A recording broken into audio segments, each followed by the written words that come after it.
Services group 1 ఈ ప్రస్థానంలో 3 stages ఉంటాయి. Prelims, mains, interview. ఈ మధ్య గ్రూప్ 1లో ఇంటర్వ్యూ తీసేశారు తెలంగాణలో.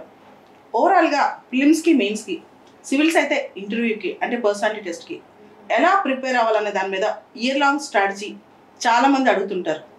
అంటే ప్రిలిమ్స్కి సపరేట్గా ప్రిపేర్ అవ్వాలా, మెయిన్స్కి సపరేట్గా ప్రిపేర్ అవ్వాలా అని.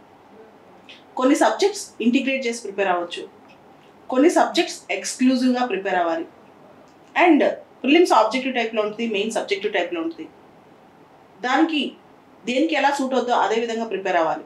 దీనికి సంబంధించి ఈ సంవత్సరం సివిల్స్ ఎగ్జామ్ ఎవరైతే రాశారో అండ్ ఆ సివిల్స్ ఎగ్జామ్ రాసేటప్పుడు ఎలాంటి నైపుణ్యాలు కావాలో వాళ్ళ దగ్గర నుంచి అడిగి తెలుసుకుందాం. ముందుగా శరత్, ఎక్స్క్లూజివ్గా శరత్ అండ్ రమణ, నాకు ప్రిలిమ్స్ స్ట్రాటజీ కావాలి. ప్రిలిమ్స్ ఎలా చేస్తే ఇప్పటి నుంచి అంటే 2023 అటెంప్ట్కి ఈ రోజు నుంచి ఎలా ప్లాన్ చేసుకోవాలి, ప్రాపర్ టెక్నిక్స్ మీరు ఫాలో అయిన టెక్నిక్స్ ఏంటి 100% అలా చెప్పాలి. ప్రిలిమ్స్లో first most important is writing more test. టెస్ట్లు ఎక్కువ రాసి దాంట్లో ఉన్న మిస్టేక్స్ తెలుసుకొని ఆ మిస్టేక్స్ నెక్స్ట్ టెస్ట్లో రిపీట్ కాకుండా చూసుకోవడం ఇస్ మై ఫస్ట్ మోటో. అలా దానికోసమని ఒక 100+ టెస్ట్లు రాశాను ప్రిలిమ్స్కి. మార్కెట్లో చాలా టెస్టులు దొరుకుతుంటాయి. సో దాంట్లోంచి ఆ టెస్ట్ సిరీస్ పికప్ చేసుకొని అది ఒక ఫస్ట్ టెస్ట్ చేశాను. దాని తర్వాత నా దగ్గర ఏదైతే మిస్ అవుతుందో కంటెంట్, అది టెస్ట్ సిరీస్ వెనకాల సొల్యూషన్స్ ఉంటాయి కదా, ఆ సొల్యూషన్స్ నుండి కూడా ఒక నోట్స్ తయారు చేసుకునేవాడిని. ఈ రెండింటి నుండి I use to do repeated revisions. స్టాటిక్కి ఈ నోట్స్ నుండి స్టాటిక్కి లింక్ చేసుకొని ఒక కొత్త నోట్స్ ప్రిపేర్ చేసుకునేవాడిని, రెండు కంబైన్ చేసి డిజిటల్ ఫామ్లో. అలా రిపీటెడ్ రివిజన్స్ అయిపోయాయి. These are the 2 techniques that help me a lot. Ramana, prelims pass అవడానికి ఎలాంటి టెక్నిక్స్? ఇందాక ఏవైతే శరత్ చెప్పారో మ్యామ్, దానికి కొన్ని అడిషన్స్ మాత్రం చెప్తాను. ఏవైతే మెయిన్స్కి మనం ప్రిపేర్ అవుతామో ఆ నాలెడ్జ్ బేస్ చాలా అవసరం ప్రిలిమ్స్కి.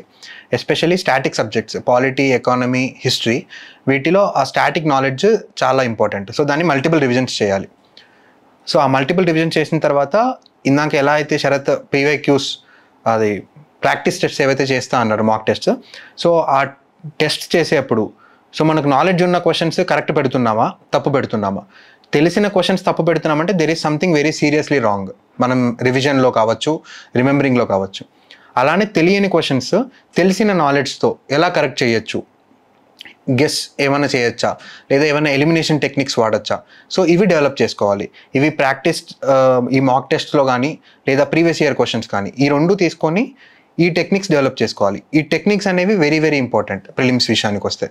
ఎందుకంటే ఈ స్టాటిక్ క్వశ్చన్స్ ఒక బేస్ వరకు మనకు తీసుకెళ్తాం మ్యామ్. ఆ తర్వాత it is level playing field for everyone. అక్కడ ఎలిమినేషన్ టెక్నిక్స్, ఇలా టెక్నిక్స్ వాడిన వాళ్ళు ముందరికి వెళ్ళేసి ఆ ప్రిలిమ్స్ క్లియర్ చేయగలుగుతారు. రమణ, నేను చాలా చోట్లకి వెళ్ళినప్పుడు ఏ టాపిక్స్ మీద ఎక్కువ ఫోకస్ చేయాలి, సిలబస్ మొత్తం మేము కంప్లీట్ చేయలేకపోతున్నాం, ఏ టాపిక్స్ మీద ఎక్కువ ఫోకస్ చేయాలని అడుగుతున్నారు ప్రిలిమ్స్కి.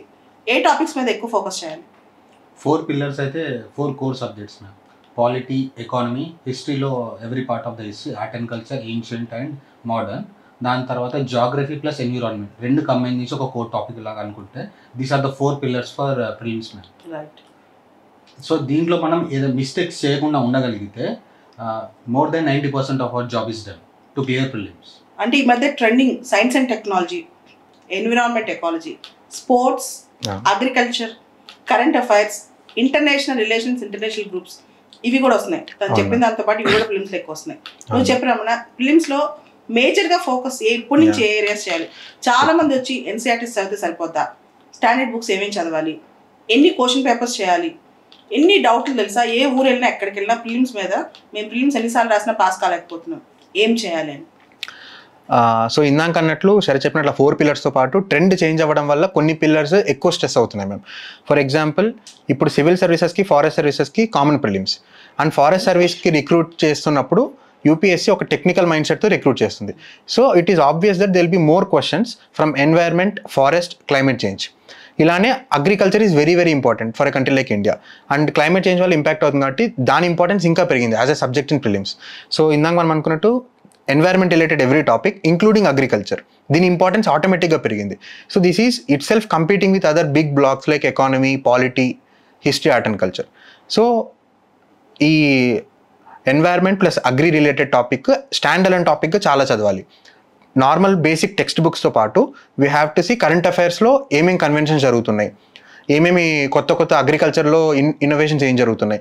సో సైన్స్ అండ్ టెక్నాలజీ తీసుకున్నా అందులో కూడా ఎటువంటి టెక్నాలజీస్ అయితే ఎన్వైర్న్మెంట్కి రిలేటెడో సమ్ హెల్త్ రిలేటెడ్ ఇష్యూస్ ఉన్నాయో ఆ టెక్నాలజీసే ఎక్కువ ఫోకస్ చేస్తారు మ్యామ్.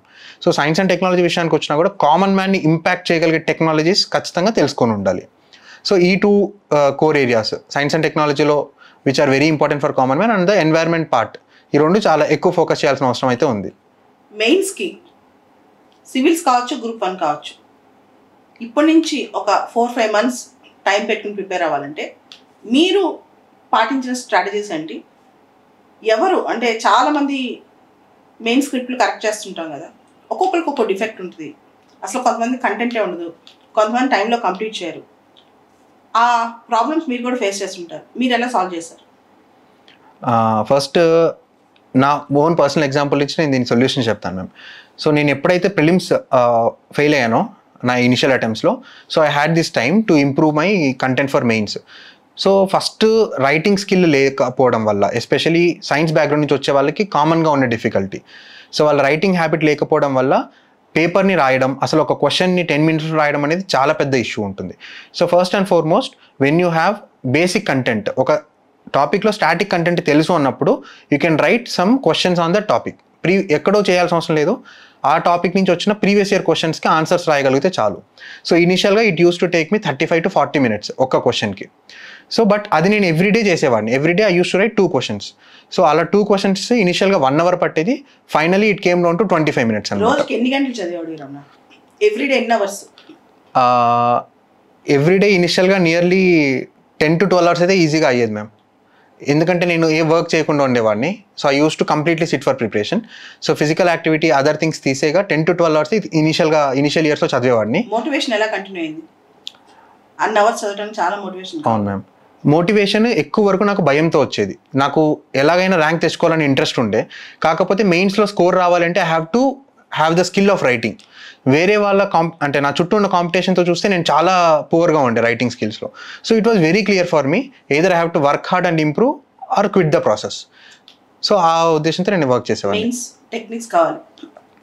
నాది మెయిన్స్గా నేను ఫాలో అయిన the only technique is ma'am, అందరం చదివింది పేపర్లో పెట్టడానికి ట్రై చేస్తుంటాం.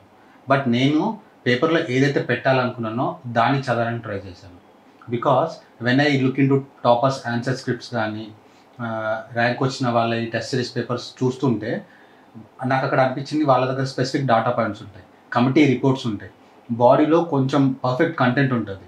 సో దాన్ని బట్టి నాకు ఏమర్థమైందంటే ఇది నేను పెడితే నాకు వాళ్ళు మార్క్స్ ఇస్తారు. So I started working upon specific introductions, apt conclusions, ప్రతి క్వశ్చన్కి ఒక కమిటీ, ఒక రిపోర్ట్, ఒక ఫ్యాక్ట్, ఒక ఆహా అనిపించే పాయింట్ పెట్టాలి వాడికి. ఎవాల్యుయేటర్ అది చూడగానే నేను ఎవాల్యుయేట్ చేసిన ఈ 1000 copiesలో ఈ పాయింట్ లేదు కదా, సో ఆ పాయింట్ వాడికి ఆశ్చర్యం కలిగించకపోయినా సరే అది ఆహా అనిపించాలి. సో అలాంటివి ఉంటే మార్క్స్ వాళ్ళు వేస్తారు. శరత్, ఈ మధ్య నువ్వు మెయిన్స్ పేపర్స్ చూస్తున్నావు కదా, చాలామంది పిల్లలు కామన్గా చేసే తప్పేంటి? Introductions and conclusions. క్వశ్చన్ కొంతమంది ఏం చేస్తున్నారంటే క్వశ్చన్ ఏది అడిగారో ఆ క్వశ్చన్లో లైన్స్ అటు ఇటు తిప్పి ఇంట్రడక్షన్స్ రాస్తున్నారు, మళ్ళీ అదే క్వశ్చన్లో లైన్స్ని అటు ఇటు తిప్పి కంక్లూజన్స్ రాస్తున్నారు. ఇంకా చాలామంది ఏంటంటే క్వశ్చన్ని రాస్తున్నారు తప్ప ఆ క్వశ్చన్కి సొల్యూషన్ ఏంటి, వే ఫార్వర్డ్ ఏంటి, నేను ఉంటే ఏం చేయగలుగుతా అనేది మిస్ అవుతున్నారు. కంటెంట్ అందరి దగ్గర బేసిక్గా ఉంది మ్యామ్. ప్రిలిమ్స్ క్వాలిఫై అయిన వాళ్ళలో కంటెంట్ ఉంది, కానీ ఎగ్జామ్కి ఏం కావాలో అది లేదు. సో దాన్ని మనం నేర్చుకుంటే the exam will become easier. Good good. Ramana, final question, ఇంటర్వ్యూకి టెక్నిక్స్ ఏంటి? అంటే చాలామంది మెయిన్స్ రిజల్ట్స్ వచ్చాక ఇంటర్వ్యూకి ప్రిపేర్ అవుతారు, దానివల్ల ఫస్ట్ అటెంప్ట్లో ఫంబుల్ అవుతుంటారు. సో ఇంటర్వ్యూ వచ్చేక ముందే అసలు ప్రాసెస్ స్టార్ట్ అయినప్పటి నుంచే పర్సనాలిటీలో ఎలాంటి మార్పులు వస్తే ఇంటర్వ్యూలో ఫైనల్కి వెళ్ళేసరికి బెస్ట్ రిజల్ట్స్ తీసుకురావచ్చు? సో ఇంటర్వ్యూ మెయిన్స్ తర్వాత ఎక్కువ మంది ప్రిపరేషన్ స్టార్ట్ చేశారు మ్యామ్. బట్ ముందు నుంచి కొన్ని హ్యాబిట్స్ అయితే మనం ఇన్కల్కేట్ చేసుకోవచ్చు. One such thing is hobby. So మన హాబీ అనేది ఏది అనేసి మెయిన్స్ తర్వాత రిజల్ట్స్ వచ్చిన తర్వాత అప్పుడు ఎంతెంతో ఆలోచించేసి ఏ హాబీ రాస్తే బాగుంటుంది ఇంటర్వ్యూలో అని అనుకునే దానికంటే, if any one has some personal and hobby which he or she likes, so అది కంటిన్యూ చేస్తూ ఉంటే మేలు, ప్రిపరేషన్కి హెల్ప్ అవుతూ ఉంటుంది.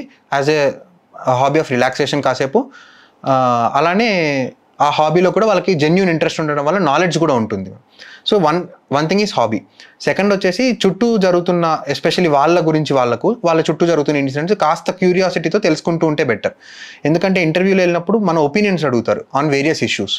సో ఆ ఒపీనియన్స్ మనము ఇన్ 1 day or 2 days మనం ఫ్రేమ్ చేసుకోలేము. అది ముందు నుంచి కాస్త క్యూరియాసిటీ ఉంటే you will have opinions on different things.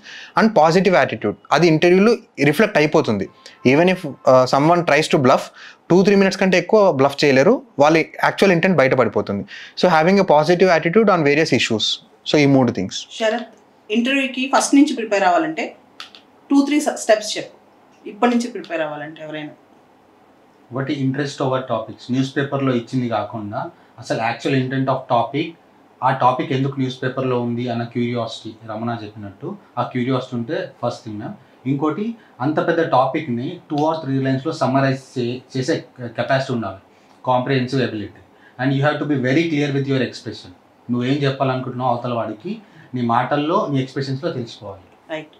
So వీటన్నిటికన్నా ఇంకొకటి కూడా రమణ, నువ్వు కూడా ఎప్పుడు చెప్తుంటావు, సివిల్స్ ఎగ్జామ్ రాయాలనుకునే వాళ్ళు యూపీఎస్సీ సివిల్ సర్వీసెస్ క్వశ్చన్ పేపరే కాకుండా prelims, NDA exam, CAPF exam, ఇంకా assistant provident fund commissioner exam, UPSC conduct చేసే అన్ని ఎగ్జామ్స్లో జీఎస్ క్వశ్చన్ పేపర్స్ చూస్తే 20 to 30% క్వశ్చన్స్ రిపీట్ అవుతాయి. దాని మీద ఒక్కసారి క్లారిటీ ఇస్తావా? ఇది మీరు ఏదైతే చెప్పారో అది నేను యాక్చువల్గా ఇంప్లిమెంట్ చేసిన టెక్నిక్. మనం ఒకసారి మాట్లాడుకున్నాం. సో ఎస్పెషల్లీ ప్రిలిమ్స్ విషయానికి వచ్చినప్పుడు ఆర్ మెయిన్స్ కూడా కొన్ని ఏరియాస్లో ఎవరికైనా ఒక పర్టికులర్ టాపిక్ వీక్ అని అనుకుంటే, ఫర్ ఎగ్జాంపుల్ నా కేసులో హిస్టరీ వీక్, సో నేను దానికి మాక్ టెస్ట్ నుంచి క్వశ్చన్ సాల్వ్ చేయొచ్చు, which is one way. But దాని బదులు if I can get history questions which are set by same UPSC professors, so అప్పుడు ఆటోమేటిక్గా ఐ విల్ హ్యావ్ క్లారిటీ, నా నాలెడ్జ్ సరిపోతుందా లేదా అనేసి. సో ఎవరికైనా ఏదైనా ఒక టాపిక్ వీక్ ఉన్నప్పుడు, so CDS exam which happens every year, then NDA 2 times అవుతుంది ఇయర్లో, సిడిఎస్ కూడా 2 times అవుతుంది, ప్లస్ సిఏపిఎఫ్ 1 time అవుతుంది. So in an year will have at least 5 papers. ఆ 5 ఎగ్జామ్స్లోనూ జిఎస్ పేపర్స్ ఉంటాయి. సో ఆ జిఎస్ పేపర్స్లో మన వీక్ ఉన్న టాపిక్స్ ప్రాక్టీస్ చేస్తే, సో యూపీఎస్సీ ఎగ్జామ్ సెట్ చేసే వాళ్ళ మైండ్ సెట్ అర్థమవుతుంది. అండ్ మనం ఏవైతే ఈ ప్రిలిమ్స్లో కావాల్సిన elimination techniques, somewhat guessing techniques, ఇవన్నీ అందులో ఇంప్లిమెంట్ చేయొచ్చు, because the same paper setter is setting the exam. So చాలా హెల్ప్ అవుతుంది మ్యామ్ అవి. ఓవరాల్గా ఈ డిస్కషన్ టేక్అవే ఏంటంటే, సివిల్ సర్వీసెస్ కానీ గ్రూప్ 1 కానీ it is not very tough to crack. అంత పెద్ద కష్టం అయితే కాదు, ప్లాన్డ్గా చేసుకోవాలి. ఆ ప్లానింగ్ తెలియక, టెక్నిక్స్ తెలియక చాలామంది ప్రిలిమ్స్ అనే థ్రెషోల్డ్ దగ్గర, మెయిన్స్ దగ్గర అక్కడే కట్ అయిపోతుంటారు.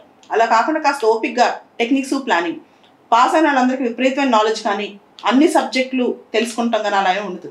పాస్ అయిన వాళ్ళకి ఓపిక్గా ఆ ప్లానింగ్ కానీ, టెక్నిక్స్ కానీ, టైం మేనేజ్మెంట్ కానీ మనకంటే బెటర్గా చేస్తుంటారు. నెక్స్ట్ ఇయర్ మనం కూడా అలా ఇంప్లిమెంట్ చేస్తే గ్యారంటీగా సక్సెస్ వచ్చే అవకాశం ఉంటుంది.